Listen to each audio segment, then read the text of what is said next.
Thank you, PJ. Welcome into another edition of the Pair and a Spare podcast. We are presented by Jack's Cafe. I'm Justin Gaard from The Fan. We've got Chip Scoggins still from Football Across Minnesota and Ryan Burns from GopherIllustrated.com. We're taping this a little bit early because of some scheduling stuff, which is good. Let's get this bye-week edition into the can. And what a morning it's already been, Pair and a Spare listeners, to just get Chip Scoggins' technical difficulties and issues that we had a week ago all ironed out. I just wish everybody could have been behind the curtain there, Burnsy, on what we did to get this thing going, to try to give the listeners who we love and appreciate so much that they're there like clockwork every single week, to try to give them a good experience. I hope people understand what we just went through to get our guy, Anthony Scoggins, up to speed here for week whatever this is of the 2024 season. We apologize for last week's technical difficulties with the echo and some different other different audio, different things there. But let me tell you, we're trying to get Chip all squared away.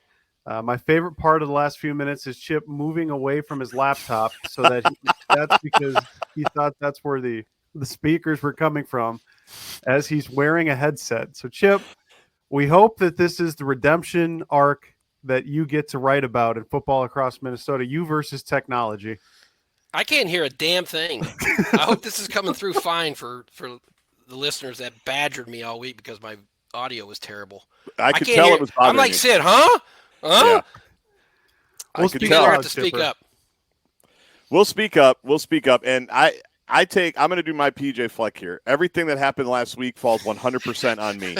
It's my responsibility to make sure that the audio is good. I knew something was amiss. We figured it out immediately after we said bye to Chip a week ago because he was running off to a project. Burnsy and I stayed and talked for like another hour, Chip, just the two of us. My bad. And it was interesting. But I take full responsibility for what happened. I'm in charge of the technology, and we're just going to keep our oar in the water, and we're going to keep moving forward. Well, you can't help that my hearing's gone bad. Like when I'm at the stage now, I'm not going to do hearing aids. No way. But like if we go out to dinner and we're friends, if you're on the other side of the table or we're in a restaurant and it's loud, I'm reading lips. Yeah. I'm probably smiling and nodding as you're talking, but I just want to clue you in. I can't understand a damn word you're saying. I have no idea.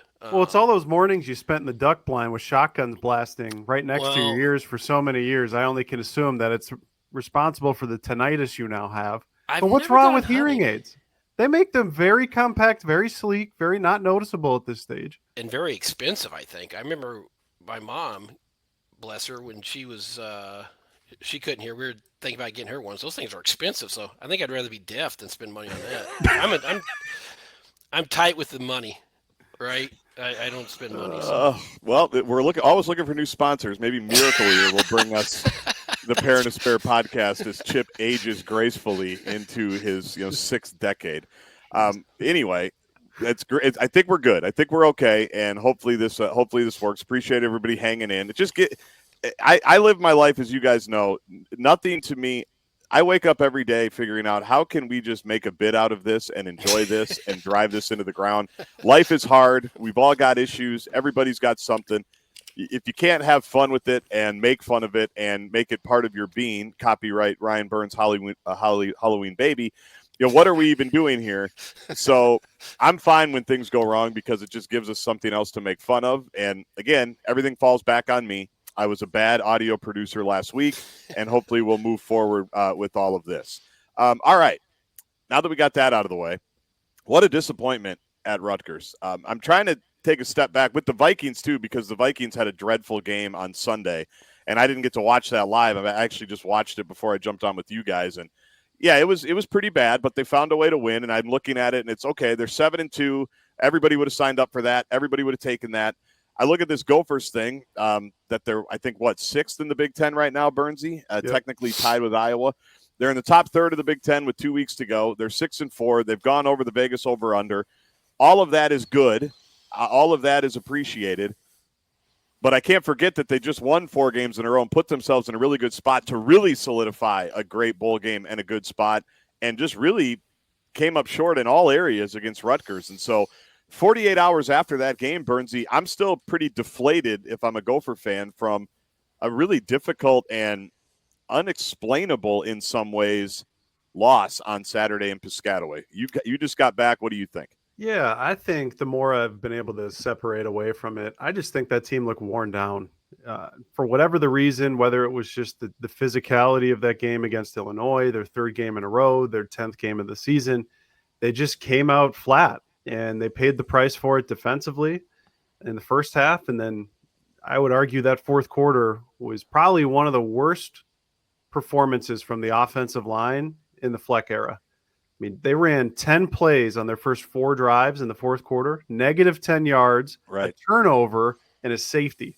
And essentially, Max Brosmer, the entire length of those 10 plays, was immediately under duress. But, Chip, I just thought they looked tired. They looked in Rutgers coming off the bye week, backed into a corner at home without Monungai. They knew they had to come out hungry, and I just thought they were the hungrier team in that game.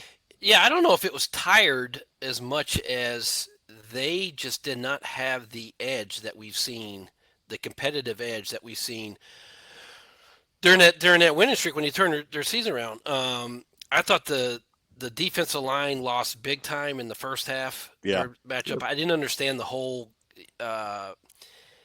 We'll get into no Heatherman's pressure, game plan and then in the first defensive half, backs trust were me. playing 10 yards off. I mean, I know Calic Mance is an erratic passer, but if you're not getting pressure and you're playing off, he's going to complete passes.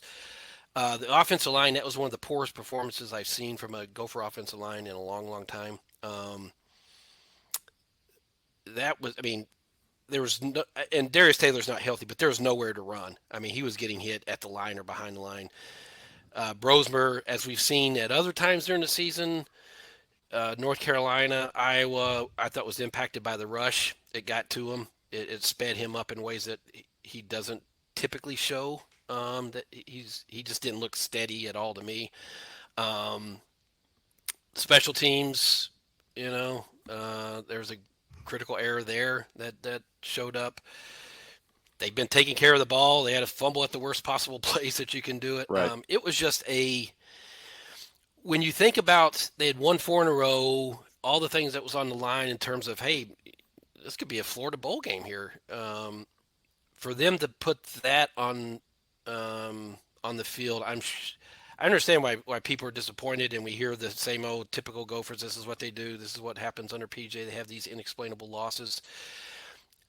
I don't know if it's inexplainable or unexplainable. I just think that they're not good enough as a program to play sloppy and think that you're just going to come out. Even if you're playing a team that's lost 4 in a row, you're just not. They're just not at that level where you can do that.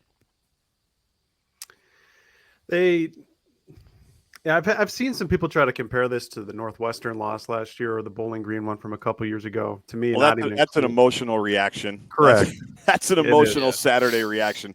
But anyway. Yeah, it doesn't make a lot of sense to me with some of the different things that happen. I mean, you mentioned that first half game plan defensively. I have no idea why Minnesota sat in as many base situations as they were. I mean, you think about Corey Heatherman's defense, and they're helter-skelter, they're chaotic.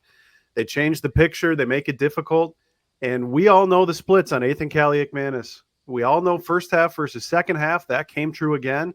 We all know under pressure versus kept clean. He's got all the arm talent in the world. Yet they were content with rushing 4. I think tempo really screwed with them, especially in a couple of key third downs. They were not ready for tempo. It just felt like Shiraka had Heatherman where he wanted him in the first half. Now Heatherman adjusted in the second half, and Ethan goes 3 of 13, but the damage had already been done when Ethan throws for 214 yards in the first half, Chip. Well, and I also think, and I know fans, say, oh, their receivers are pushing off and all that. They did, but their receivers were more physical than the Gophers' corners. I just thought they out-battled them for some one-on-one. And if they're not going to call it, you got to figure out a way to, to be better there. And I just thought Rutgers receivers were better than their corners there in the first half in terms of just going up and fighting for a ball or pushing off or just being more physical.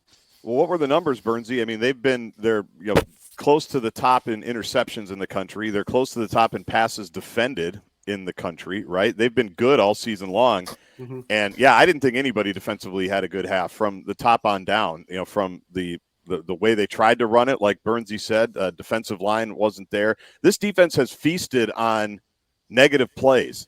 they feasted on a big sack or a tackle for loss, and all of a sudden it's 2nd and 14 or 3rd and 16.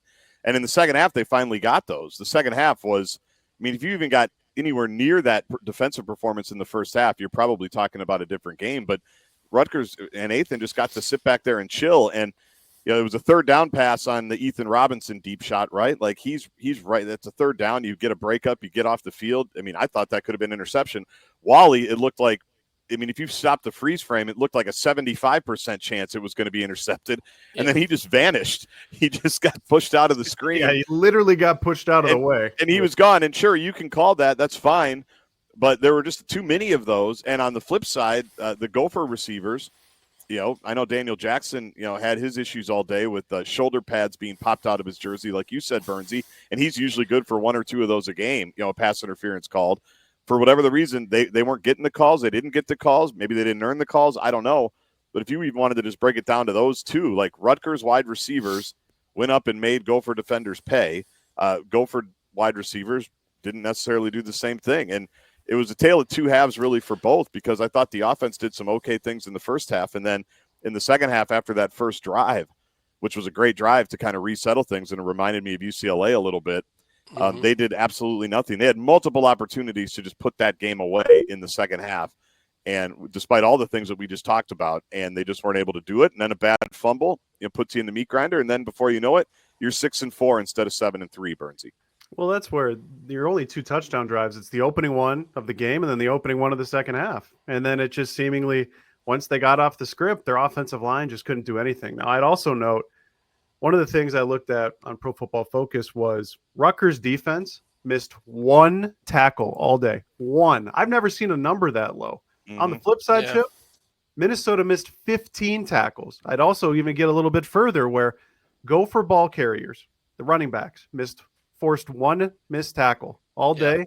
Rutgers forced 11 missed tackles. It just, when your players aren't playing well, and their players are too, I think that's a big part of it. Yeah, I mean, I thought even though they had their stud running back out, I thought they actually ran the ball sort of effectively there at times, and they were just more physical in the trenches, I thought, than the Gophers were. And I mean, Taylor's clearly not healthy. He wasn't going to. Right. What do you mean he wasn't on the availability report? Yeah, I don't care what the availability report says. That didn't look like Darius Taylor running. Right. But it didn't help that he was getting hit at the line and there was no place to go. I mean, as talented as he is, there's a limitation to it. I mean, you got to have a little help up front, and I just don't think he got it. We've talked about the offensive line since week 1 here, just the inconsistency and how they'll play well for stretches and not well for stretches. And, last week they, against Illinois, they did. I mean, I thought it's their best game. Maybe turned a corner, and figure something out. But I mean, that's the whole that thing one's on hard to stretch. reconcile, the way they played. I mean, just how much their inability to hold the line and at least draw an edge or be even in that matchup impacted that game. I just thought it was everything started there. I just don't understand what games they will play well and which ones they won't, because you look at the 4-1 stretch that Minnesota's on. They played well against USC, arguably their best game of the year. Great, they won. Next week against UCLA, one of the worst first halves offensively of the year. They figured it out in the second half. They were able to pass protect against Maryland. They couldn't really run the football. Last week against Illinois, one of their best performances of the season. And then you have a game like they did on Saturday where just a collective systems failure, especially in that fourth quarter that I'll keep pointing to, where Minnesota goes into that fourth quarter leading by 2. And why can't Minnesota put it away like they had in these previous games?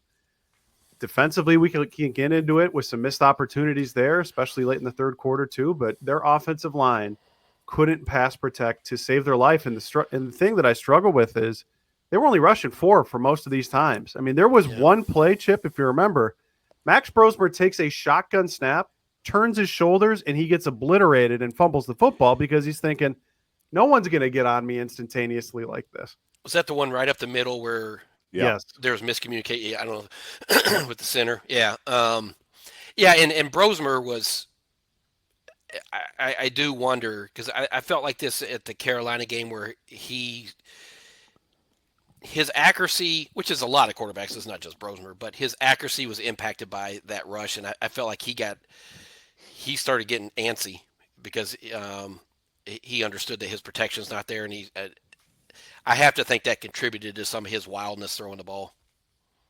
Yeah, in that second half, you miss a pick six, you miss a strip sack, you miss pinning them back at the 1. Yeah. Like on Gopher Football Sunday, I just basically made it a missed opportunities deal because with the loss, you miss an opportunity to be 7-3, 5-2 in the Big Ten. You're probably ranked in 2 weeks when Penn State comes back, right? Yeah. I mean, you're probably sneaking into the rankings or at least a receiving votes team. And we finally get to go, that bar that Burnsy thinks he hung out with me at in Tampa in 2019, 2020. What's it called? Whiskey Joe's or whatever? Yep. Whiskey Joe's, the bar that Burnsy's convinced we hung out at. We actually could have done it, or we could have almost put it in pen and started to make some accommodations. And Chip, we would have been able to ask if you were coming, which we know you're probably not. But those are all the missed opportunities in the game, the micro part of it, and then the macro of it. I mean, just to think to have the 4 playoff teams in the Big Ten right now. Ohio State, Oregon, Indiana, and Penn State. And then the Gophers. You're 5th, yeah. Below all of those right now. And with 2 weeks to go, and again, they can win the next 2 and they can be 8-4, and they're probably going to end up in there. I think the betting money is they split them, and it's 7-5. And in the new Big Ten, we're going to have to define, is that a good season or not? But it's just too bad. It's just too bad because Burnsy could have gone through his phone today to look at all those pictures from that bar with his rum runners to try to find out where I was when I was nowhere near him. I was in Clearwater for that whole week. Yeah, you talked about the fans' emotional reaction, and I understand it completely because to me, this is scar tissue that goes back to the blown losses when you had the Big Ten West, an opportunity to win it, and you had that. They would have that game where you build up this, optimism and excitement within the fan base, and hey, they're going to have a chance. They're in the driver's seat in a couple of those years if they just take care of business to win the Big Ten West. And they have a loss that it seems inexplainable, that they just don't perform well. They have a kind of a letdown, whatever reason. And so you don't win the Big Ten West. So this is, even though the West is gone, when you have a win like that, in some ways I think fans were looking at this as, hey, maybe they get one of those New Year Day games. Yeah.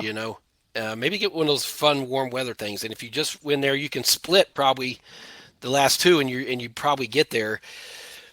This, I think, knocks you out of that. And so it makes it more difficult. I mean, there's still and so that's where I think fans really? I mean, they go through this every year. We went through this when there was a Big Ten West where they just have that one game where it knocks them off, it knocks this narrative. It changes the narrative. And so I understand the frustration. And I feel like Gophers are a better team than Rutgers, but they played poorly. They picked a bad day to play poorly. They did. I even have seen people be like, well, imagine if they would have beat North Carolina or pulled it out in some of their other ones that they probably should have won. I also flip to, well, they could have lost USC. UCLA. UCLA. Yeah. You can do it all You can do it all day. You can do it all season. The shoulda, woulda, coulda. It is what it is. Yeah. I also think of the missed opportunities that Gaardsy mentioned within that game defensively, where it's Minnesota's leading, I think, by 2 in that late third quarter. Ethan Robinson sees one drill him in the chest, deflects up into the air, and he catches it, 65-yard pick six easily. Game flips on its head because Ethan was not playing well in that second half. The next play, Anthony Smith gets a strip sack, hits Devin Eastern in the knee. Minnesota can't recover it. Yeah, that would have been your best field position of the day offensively. And then I think the one that probably turned the game was the start of the fourth quarter where it's 3rd and 16 and Jaw Joyner gets the hands to the face. Rutgers would have had to punt from the back of the end zone. Their punter was dreadful. Minnesota never had an offensive drive start past their own 35. You're up 2. It's reasonable to think you can at least get some points there, let alone a touchdown, and that game flips. But that's where this had been one of the most opportunistic defenses in college football the entire season. And then when they had their opportunities in that second half, it just didn't go their way. I mean, it's not just the offense. It's not just the defense. I mean, we can talk PJ and some different things too, but yes, it's a missed opportunity on all fronts. Yeah, the Jaw Joyner one, a veteran player has to be smarter than that. You got to know that you just can't make that, get your hand up there and do that. The PJ one, this This annoyed me. Not like I lost sleep over it, but into the first half, when they throw that pass on second down, they did Gophers a favor there. So now they have to run it on third. It is probably 12, 15 seconds, I guess, and PJ doesn't call a timeout there to make him punt it to you. Yeah. Like, why don't you call a timeout there? Because you can have. I know your offense has been, the first half was a mess, and you probably think, let's just get to halftime and regroup. But Right. they could have a bad snap. They could have a shanked punt. You could have Coy Parrish return one and set up a long field goal or return it for a touchdown. To not call a timeout there and just let those last 12 seconds click off without giving you a chance, I didn't understand that. Or even the one where Rutgers lines up offsides on a punt. And elects to decline it, which, Guardsy, your theory makes me even more angry about why he declined it. Yeah, well, my theory on that is, Crawford was under duress all day. He had a couple punts. His best punts where he just basically line drived it off one step just to get it out of his hands. I think PJ was paranoid about getting a punt blocked again because they were close a couple of times. And so he just said, we got one off clean. It's 38. That's about what our punter gets us anyway, right? I mean, it's been year after year after year after year after that. So that's my theory. I'm not saying I excuse it or understand it necessarily, but I'm almost. How do you have a special teams coordinator with 35 years of experience that can't adjust a punt coverage to where they're coming from? That is my biggest. By the way, Chipper, Burnsy has publicly apologized multiple times to Rob Wenger. And but as Burnsy mentions, though, he knows, given that he's been blocked by every member of the Wenger family on all forms of communication, you may as well just go outside right now, Burnsy, and yell, "I'm sorry, Rob Wenger." He has a better chance of hearing it than anything else you've seen there. Yeah. Did that annoy you guys at the end of the first half, or did you not? Again, it's just, to me, it is what it is. I'm always in favor of giving Coy Parrish another opportunity, even though he hasn't really had a good return in a while. Right. Yeah. I'm always in favor of giving him one last opportunity or an extra opportunity because, to quote the great Chip Scoggins, you never know. You never know what he could possibly do there. I think he probably does, because they were getting the ball to start the second half, right? The Gophers. Yes. Yeah. Like that, I think, informs a lot of PJ's decisions on a lot of this. He's like, if we're getting the ball, it's just his philosophy. Let's just get there and get to halftime, and we'll try to figure some stuff out. And they came right out and scored. It was probably their best drive of the game. With a beautiful pass to Marcus Major for a touchdown. Yeah, it annoyed me. I think you try to get as many opportunities to score as you can, and that felt like you had an opportunity to call timeout and get a punt. And you might block one. The kid might kick one out of it. I don't know. It just felt like, why are you not even trying to get something here? The only other thing I want to air my grievance on is the defensive line, because I don't really understand why they don't play many defensive linemen. They have like 20 guys on scholarship. Yet I look at the snaps after the game. Jalen Logan Redding played 70 snaps out of the 74. Too many. Way too That's many for a way defense. too many. You have 20 guys on scholarship. You travel about 13 of them. And I look up at the snaps after the game, and they only play about 5 defensive linemen. So what value do some of the older guys have, some of the younger guys have, if you don't trust them to play? I think that's playing into why doesn't Minnesota's pass rush show up in the first half? Well, they probably played a ton of snaps the last few games because Minnesota refuses to rotate. And we heard all offseason from Fleck and the defensive coaches, we love our depth. Well, okay, you're in game 10. This is where your depth should be playing. Yet you only play 5 defensive linemen essentially at this point. Well, if you're playing a defensive lineman 70 snaps, you're setting yourself up for problems. Correct. You're going to get worse. I mean, it's just. When I remember being out there in fall camp talking to PJ about the versatility and all the numbers they have there and guys that the depth that they have, and so you were thinking that maybe this is the best depth that they've had in a while along that line. But if you're only playing 5 guys over a 12 game season, they're going to wear down. They're going to get beat up. I mean, I know you get 2 buys, but that's just way too many snaps for a guy. And your guy, Anthony Smith, shows up in a big way in the second half. Yeah. I think Cody Lindenberg has probably played the best month of football of his career, and also coincides with the healthiest that Cody Lindenberg has been in probably 2 years. But you just can't play the way that you did, especially in the fourth quarter. Offense, defense, special teams, and some interesting coaching decisions within there, and be able to go beat a 4-4 Rutgers team. You just you can't play that way. Well, you mentioned the missed tackles. I mean, Parrish, I think, had 2 back-to-back where there on that late touchdown, he slipped out of his arms there, and we've seen that a couple times here from him the last 2 weeks. I wonder if he's starting to hit that freshman. This is a lot of snaps wall type thing, which would be expected. It would be expected. His returning hasn't been as explosive either. You know, he slipped on the one, and I'm all for it. Like I'll always live with losing 4 yards if he gets tackled at the 21 or whatever. Yeah. Because there's been a couple this year where it feels like, I think even in the Rutgers, I think in that game he was one tackle away from popping one. Mm-hmm. So it's still the right play in my opinion. Yep. Yeah, I just, it'll lead into the other discussion of just like where the Big Ten is at outside of the top 4 teams. I honestly think you could pick team 5 through team 16 right now, and they're all about, and on any given Saturday, that touchdown spread, just like it was without Monungai, was only 6 points. Right.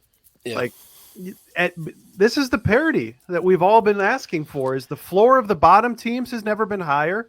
And I would also say some of these other upper echelon teams, it's on any given Saturday now you got to play well. Well, and we've seen it.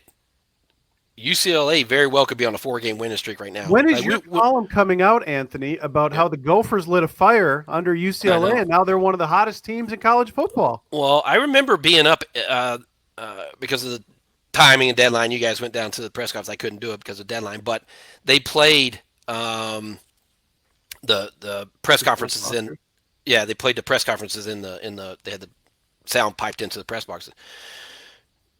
Deshaun Foster was as frustrating and angry with that missed opportunity. I think they had that one on there because of what they had played the 4 games previous. I mean, they had that 4-game gauntlet that was just, was it LSU, Oregon, Penn State, and someone else I can't remember. But it was 4 really. Oh, Indiana.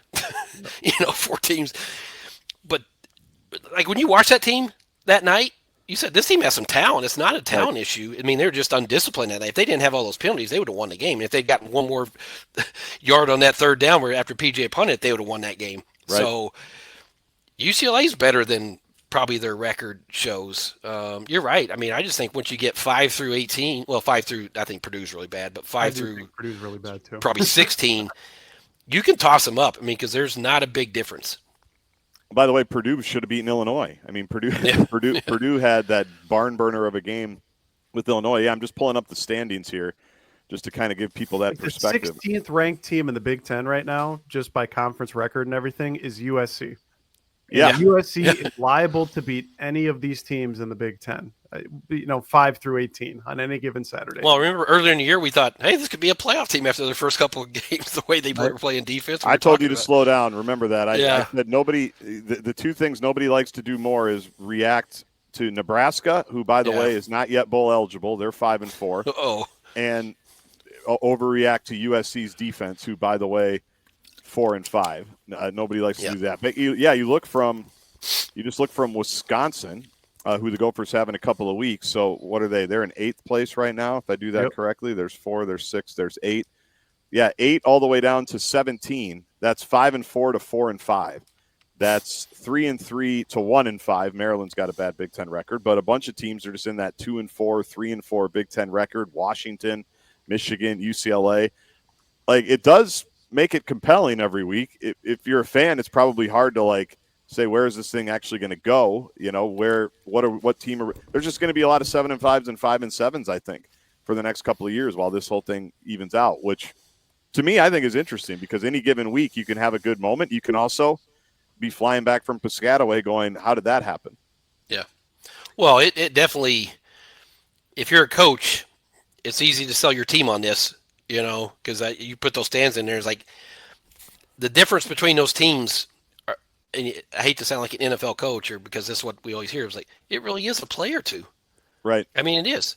You go back to UCLA, as people say, "What if we won North Carolina? If we won this, UCLA, they get that. If they convert that 3rd down, game's over. Now we're thinking differently. It really is. I think every team could probably go through and say, man, if we'd done this or that, our season could be flipped. But you could sit here and do that all day because everybody's doing it and canceling each other out, right? Yeah, Burnsy, that's why I always say it's why, in my opinion, and this is even before this year, I've always said this, college coaches go crazy because it's always it comes down to 3 to 5 plays every game. Yep. Between these even teams. I remember Jerry Kill used to say when you have 2 bad teams, it's 15 plays that decide the game, and you don't get any of them. When you're an okay team, it's 10, and you get a few of them. And then when it's 2 good teams, it's like 4 plays. He goes, of all the crap we do, the 80-hour weeks, all the game planning, the film breakdown, the tricks, the secrecy, the binoculars, all of it comes down to like 4 plays, and you have no idea when they're coming.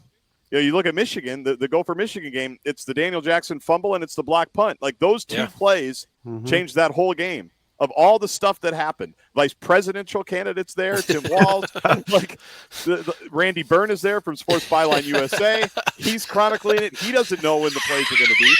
But was he chronicling it? Because I will die on the hill of Google Randy Byrne, Sports Byline USA. He doesn't exist. I'm putting on my tinfoil hat.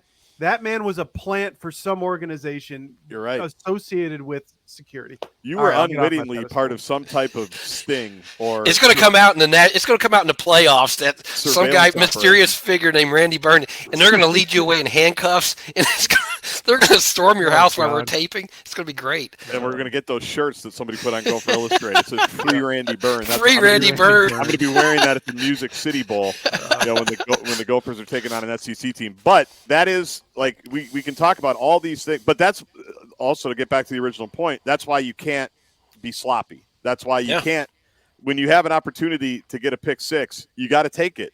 When you have a strip sack, you got to come up with the fumble.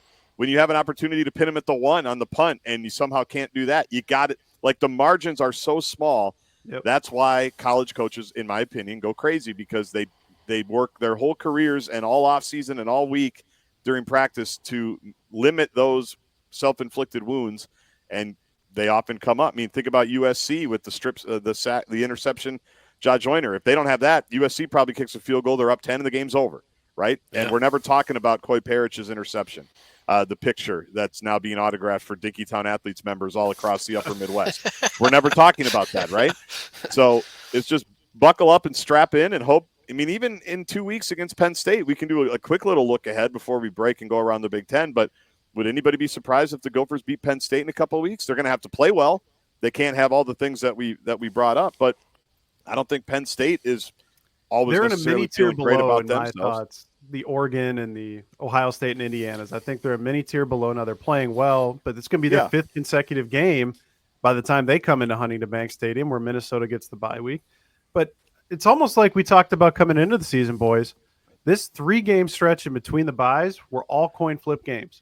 And guess what? The Maryland one turned out not to be, but the Illinois game could have gone very differently. The Rutgers game went the way that it did. I also think, even zooming out 30,000-foot view, going 2-1 in that stretch to be now bowl eligible, not have to worry about that. We'll talk about it when we get to some of these other Big Ten teams, like Wisconsin and Nebraska specifically. And so many of these teams are going to be fighting for their lives just to get to a bowl game. And they're all going to be facing one another. It is missed opportunities. I just think, even if, say you were to have pulled out the North Carolina game and Kesich hits that kick, well, say you don't get the bounce in the Rose Bowl. It all would have just evened out at that point to me. Right. All right. Anything else from this game we want to talk about before we pause? Did you air all your grievances, Burns? You've been looking out your window a lot, like listfully. Like I've never seen you look out your window this much. While you're trying to. Is there a deer out there? What are we doing? I wish there was a deer out there. Now let me tell you, it is windy out there today, boys. Okay. Just watching things blow past. Well, I guess I won't go outside today. I was really planning on getting some good Mother Nature. It's like 40 time. Degrees with a strong north wind. You need to have the kids in some coats. Yeah, trust me, we had that argument today about 7:37. I love that for you. Kids don't want to wear coats. They don't want to wear. They don't want to wear pants. They want to wear shorts. And I remember that. I was a Minnesotan that went to elementary school with shorts under my pants because Yeah. If it got a little hot out there while we were playing, 500 or Kill the Carrier, which what a smart game that is on the blacktop of Concord Elementary. Kill the Carrier. What could possibly go wrong with a bunch of fourth graders tackling each other on the cement? I wanted to wear shorts too, so that's what I always say. I understand. We had a different name for that game back in my day. I definitely can't say it Nope, at you this can't point, say it and anymore. I didn't even realize it at that age, but Nope, I'm nobody glad that did. they have changed the name for that. Yep, we've made some progress. I don't think Yep. we're all the way there, but we've made some progress. What a great time to break. What a great time to go to break and talk about our friends at Jack's Cafe. They've made progress because they've been around for 90-plus years. Jack's Cafe has stood the test of time generation after generation after generation, and that's because you know exactly what you're going to get when you go to Jack's Cafe. You're going to get free parking, which Chip loves. The logistics are all out of the way. You're going to get great food. You're going to get impeccable service. The vibe is undefeated.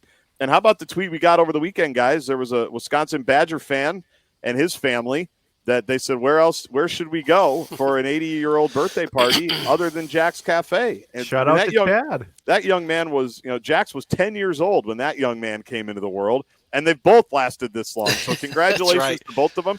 And what a great, that's a perfect spot for just a great, classy, awesome time for everybody to celebrate a life well lived that's continuing to go on. Hopefully the Badger fan celebrates 90 at Jack's Cafe. We love those. So please keep those coming. We love that you guys check out Jack's. Make your reservations, Burnsy, at jackscafe.com. Yeah, that's where I just made a reservation this past week. For after the season, I like to take my wife to a nice dinner just to be able to relax, kind of get something in before Christmas, before everything gets hectic. And I've said it before, I'll say it again. For my money, it's the best steak in town. It's easy to get to, Chip. And what's that type of dessert you love to? Creme brulee, baby. Best creme brulee that I've ever had. And that's no exaggeration. I'm not just saying it. I loved it. And send us those photos. Nothing makes my day more. It's true. Then when we get a cool photo like that. Do you see that big table? There's 8-10 people there, all smiling, having a good time. It was awesome. So we said one a week. Let's up it. Let's get a couple a week of people sending us those photos from their visits to Jack, because that makes Bill happy. It makes us happy. It's a great partnership, and we love seeing those. Well, and it's that time of year where you are getting together with old friends. You're getting together with family. So if you want to do a family dinner, jackscafe.com. If you want to do a family party or an office party, holiday party, they've got rooms for 15. They've got rooms for 400. You can even be hanging out in a room where the Little Brown Jug has been, if you're a big Gopher fan, after the Gophers won it, I think in 1977. I think that's what upstairs. I've Jack been there. Said, or what Bill said. He said, yeah, Cal Stahl had it up here. They brought it in after the Gophers beat Michigan. So you're a part of living history when you go to Jack's Cafe. So make your reservations at Jack's Cafe. It's jaxcafe.com. What else do we want to talk about, guys? Chipper, you sent me an interesting tweet. Yeah. Well, it's just tweet. Yeah, about college football and just this has been one of my most enjoyable years of watching just as a fan, because I'm on record I started out early on as a traditionalist who said, let's keep it at 4, the playoff, because I thought it would impact the drama of the regular season and the weekly build up, but that was totally wrong. It's enhanced it. It's added more to it. And I think the portal, as much as we complain about it, only when you lose a player, not when you gain a player, but right. It has. We don't like the portal. Gopher fans don't like the portal, except their quarterback, the best one they had in 20 years, came out of it. That's right. Yeah. But it, without a doubt, it has impacted college football in a way that's brought more parity than we've seen.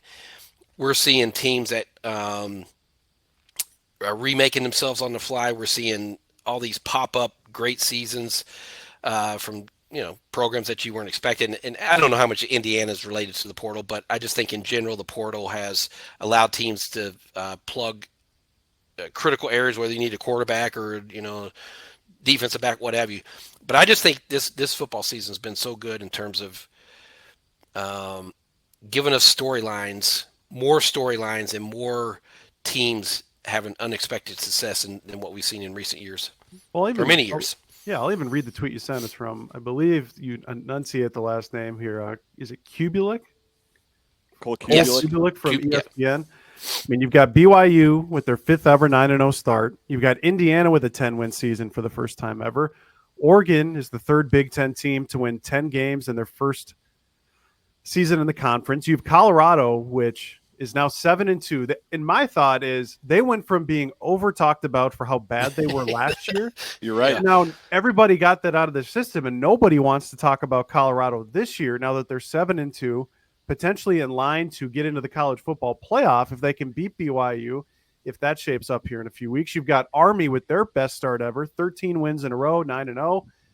That's what the portal has done, and that's where I even look at it from the Minnesota perspective of their $1 million match campaign ended, I think, yesterday. Yep, yesterday. Heard a lot of good things about how that went, which is hopefully going to be advantageous for Minnesota here in the next month as they try to sort through different things. But it's different teams that we're talking about. There's still going to be those same teams at the top, the Alabamas, the Ohio States.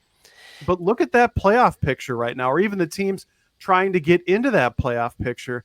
That is the type of thing where you get to engage more fan bases, and that's the exciting part about it. Well, and you look at Florida State. We all, many of us picked them to be in the playoff. What a 1-8 disaster! now, are they? What a disaster that season's been. Just fired both of their coordinators and the receiver coach. I think Utah was a popular pick for us to be in the playoffs. They've lost 5 in a row now. Which, did you see that Utah the game this AD. past weekend where the athletic director comes out? Guardsy, I cannot imagine going down to a PJ Fleck press conference afterwards, and there's Mark Coyle. He's always in the room. Yep. But he gets up in front of the mic and just lights up into the ref saying they stole it from us. I believe he got fined $40,000 for that. He did. Yep. And by the way, it was a holding call that he was mad about? Defensive, holding, Yep. I think. Okay. Yeah, I can't imagine Mark Coyle doing that. I'm not going to lie. I can't imagine Coyle saying, by the way, before I row the boat, Sky, go Gophers, I, Mark Coyle, have some firebomb things to say here. Yeah. I can't. Now, I know he was quick to call the Big Ten after Michigan, after the onside kick thing. Like he jumped right in on that. And that got changed about instantaneously afterwards, which is very interesting. So, anyway. Yeah, again, we've been all asking for parity, and now that we're almost to the middle part of November, I think there's a lot of teams and a lot of different fan bases that might have rejuvenated interest for the first time in a long time. And I think Indiana's the prime example of that, where they get tested once again against Michigan, where I thought that Michigan defensive line kind of showed that they're still really good. Now, they ultimately were able to pull it off, but I'm even looking ahead to 2 weeks from now when Indiana and Ohio State play. I mean, Ohio State has about as crazy of a run out at the end now with Indiana the week before they play Michigan. Now, I understand Michigan's not what they were, but even look at where Michigan goes from Chip winning the national championship to now they're just fighting to become bowl eligible yet. Well, so much of you look at Florida State and them comes down to the quarterback, and that Indiana Ohio State's at Ohio State, I believe. Correct? Yeah. Yes. And do you guys remember the quote from Signetti when he took over Indiana? Which one? Had that. The one that we're going to be in the Big Ten championship game, or Google me, I win. Yeah, not the Google. Yeah, that's the first one. We're going to be in the Big Ten championship, and we all kind of laughed. It's like, well, they very well might be. Guy's a national coach of the year, obviously. Yeah, they're ranked 5th now. Chip, did you mess with my camera? Did you move your laptop all the way so that nobody can see me now? Yeah, I'm enjoying looking at the dark screen. I don't know what happened that here. Is Justin I thought you just left us. Yeah, no, I'm glad you can walking hear around. me. I'm glad you can hear me because my computer just melted down out of nowhere. I don't know what happened. It's a Randy Byrne. It's an espionage again. It's a Randy Byrne type deal. So unfortunately, nobody can see me, but I'm just glad that you can hear me. I'm glad that there's no echo and that you can hear me. And now I'm just going to make faces at you guys the whole time while you talk for the last 10 minutes or so. Yeah, if you need to get my technological skills, and this wouldn't happen, clearly. Many people need to come over. You mean come over there and help you fix that? Put it in your planner. I'll get it straightened out. So, I think it's been a fun year. I mean, it has been. And I really love, I can't imagine what these last 2-3 weeks in terms of, because now you're getting to the true elimination games for playoffs, right? I mean, Yep. now you're going to see some teams get eliminated that have 1 or 2 losses, and you're like, okay, this is going to knock them out. So this is that's going to add to it, and the playoffs are going to be so much fun. Having those on campus, those first ones, it's going to be cool. Well, I even think about some of the random Big Ten teams. I mean, we spent time talking about teams 5 through 16, and you've got teams like Wisconsin sitting there 5-4. Well, guess what? They get to host the number 1 team in the country this weekend when Oregon comes to town. Then it's going to be essentially an elimination game between them and Nebraska for who's able to get to a bowl game. And Wisconsin's got to travel out there for that. And then Minnesota gets to travel there on Black Friday. I almost think as much as it is trying to see how the playoff teams try to separate themselves and get their spot in the 12, it's also going to be watching these teams, say 8 through 16, who are at 4 or 5 wins right now.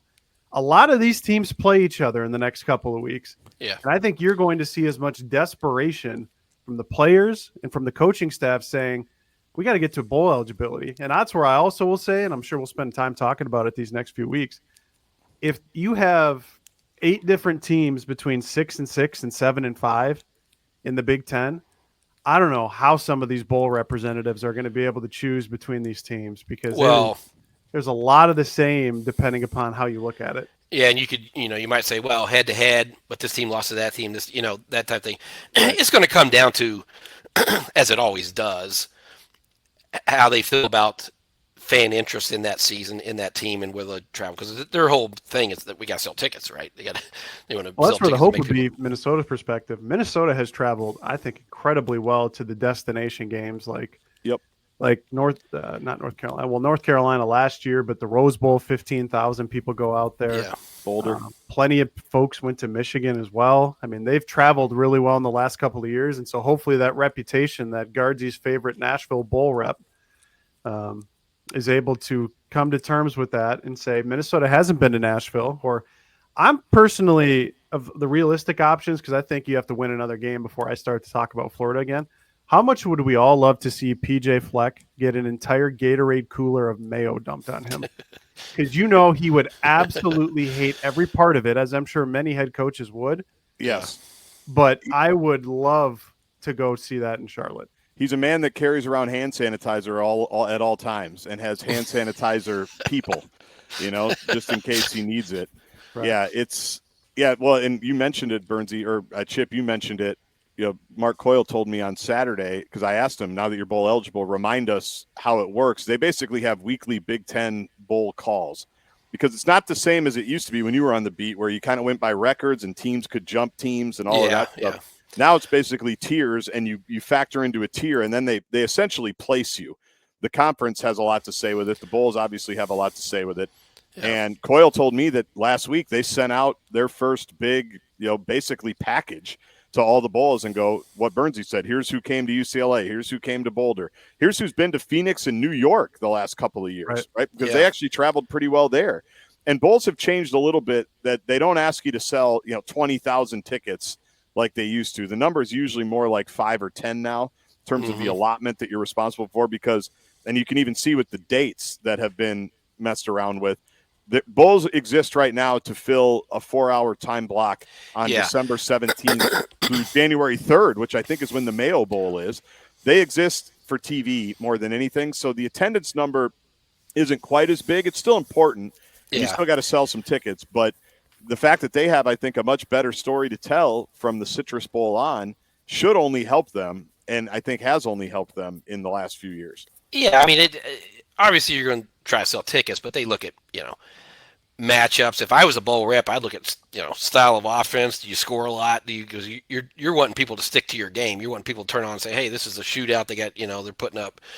If you have storylines to tell, so all those things I think factor in. But you're right; it's going to be all these teams are going to be so bunched together that there's really not a ton of difference between. You're going to have a lot of 7-5 and 6-6 teams, really, realistically. And so, how do you differentiate yourself within that? Well, showing that your fans have traveled pretty well the last couple of years to regular season games would go a long way. And don't forget that they have a lot of rules in place that I'm assuming only gotten more complicated. Where you can't go back to a place 2 years in a row. Iowa cannot go to the Citrus Bowl, which if Minnesota would have won this weekend, they would have had a 1-game start on Illinois, who's probably the other top team there. Right. And I would have loved to seen Drake Lindsey versus Bama or Texas A&M or whatever it would end up being. Now, they can still get to Nashville, which hopefully we can get Anthony Scoggins out to Nashville of all places for the Music City Bowl. What day? What day is that on? That's December 30th, I think. Not going to happen. Oh my gosh! One of these. I'm traveling back from a family vacation on the 30th. Must be nice to be able to take family vacations during the middle of football season. Must be nice. Or Christmas, I would man. love to go back to the Guaranteed Rate Bowl. If I have to go watch another game in a baseball stadium, put me in them bungalows again out there in Phoenix. You were a big J.W. Marriott fan. When you said watch, I thought it was watch the extracurricular activities you saw on your walk home from dinner that one night with a couple that was feeling the love in Camelback Mountain. With the blinds wide open, with the whole world to see. I love that Guardsy's just dropping one-liners behind the black box. Yeah. So we're cheering in the trying to find him there. He's just lean back in his chair. I'm like the Wizard of Oz. And what makes me mad though is you can't see my face, because as anybody that watches the YouTube channel knows, I've always got a Mike Grimm-like bleep-eating grin when I fire off these one-liners. But yeah, to catch people up, Burnsy, was that after we had dinner with Randy, or was that, I can't remember, one of the nights? We were coming back from the hospitality suite. I know it was you, me, probably Randy. That was it. Grimm was there too. No. And I'm walking back from there. It's across like the campus at the JW, where they put us at a very reasonable rate up. And it was unbelievable. It was like an 80% discount. That's my biggest life regret, that I didn't stay there the whole time. Yeah, it was one of the nicest places I think I've ever stayed. Correct. And, I'm walking back. They're like to my one-room bungalow. casitas, Chipper. They're basically the. I've been there. Yeah, you've been there. So I stayed there. Yeah, it's beautiful. Let people know there's no it's not like you're on floor 9. Like everybody's on floor 1. And unfortunately for Burnsy, one of the I'll never recover from that. Where I'm just walking back. I've just had minding your own business. Yeah, I'm literally walking on the path back to mine, and I'm trying to figure out. Again, I'm a little disoriented because I've had a couple, and I look to my right, and they're expressing their love for one another with the blinds wide open. Thinking to myself, you know what? I guess when the mood strikes, the mood strikes. But goodness gracious, I remember texting. Because Grimm had to have been there, because Grimm was like, well, where is it? Well, where is it? No. Grimm was not there. Grimm came down. My memory is not what it used to be. Well, you just assume we all hang out together all the time. You think I'm hanging out with you in Tampa. You think Grimm is, peeping Tom with you in Arizona. I think the moral of the story is, Burnsy, you need to drink less on these bowl trips.